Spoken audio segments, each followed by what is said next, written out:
शेफाली की मौत की भविष्यवाणी कर दी गई थी। पारस छाबड़ा इनका नाम चल रहा है दोस्त। कौन है ये? वो पारस छाबड़ा जो बिग बॉस में भी आए थे, प्रेमानंद महाराज के शरण में जब पहुंचे तो अभी फिर उनके बारे में चर्चा हुई थी और अभी पॉडकास्ट भी हुआ था। शेफाली जरीवाल 28 जून को कार्डियक अरेस्ट के चलते दुनिया को उन्होंने अलविदा कह दिया। शेफाली की मौत के बाद उनकी फैमिली, फ्रेंड्स और फैंस अभी तक इस न्यूज को डाइजेस्ट नहीं कर पा रहे हैं कि अचानक एक शख्स जो बिल्कुल सही था, उसके सीने में दर्द उठता है, वो शिकायत करती है, अस्पताल ले जाया जाता है और डॉक्टर कहते हैं कि हमारे बीच नहीं रही। अब सोशल मीडिया पर उनका और एक्ट्रेस पारस छाबड़ा का एक वीडियो वायरल हो रहा है जिसमें शेफाली की मौत की भविष्यवाणी की थी। किसने? पारस ने। शायद उन्होंने उस वक्त सोचा नहीं होगा कि ये बात ऐसे निकल के आ जाएगी। रियलिटी शो और टीवी सीरियल से अपनी कमाल की पहचान बनाने वाले पारस छाबड़ा शेफाली की मौत के बाद चर्चा में आए क्योंकि पारस खुद पॉडकास्ट करते जिसमें कुछ वक्त पहले शेफाली शामिल हुई थी। उनकी दोस्त हैं, बिग बॉस सीजन 13 में दोनों साथ थे।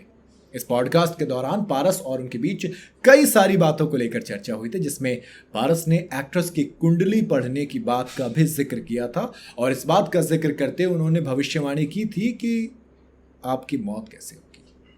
अब ये जब इंसिडेंट हो गया तो वो क्लिप वायरल हो रही है। पारस ने शेफाली से बताया कि उनकी कुंडली जिस तरह की है वैसे लोगों की मौत ना अचानक होती है, वो अचानक से दुनिया को छोड़ते हैं। शेफाली और पारस दोनों ही सलमान खान के रियलिटी शो में, मैंने कहा था ना, सीजन 13 में साथ थे, दोस्त थे, अच्छी बॉन्डिंग थी। बाद में बहुत कुछ रहा भी।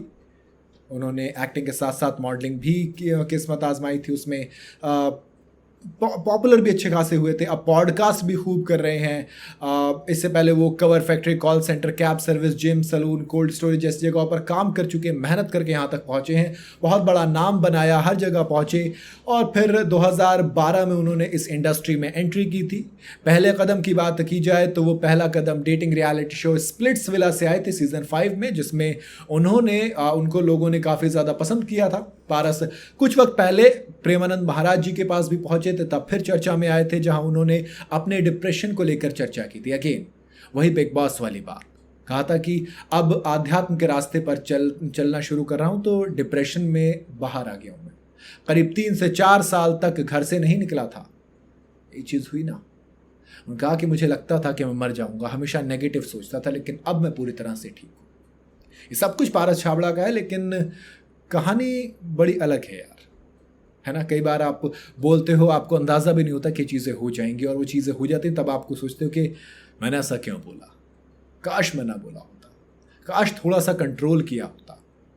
ये तमाम चीज़ें आती हैं, ये तमाम बातें निकल के आती हैं। और मैंने कहा ना कि पारस ने जिस वक्त ये चीज़ बोली थी शायद उन्होंने सोची भी नहीं होगी कि इतनी जल्दी आ जाएगी ये बात।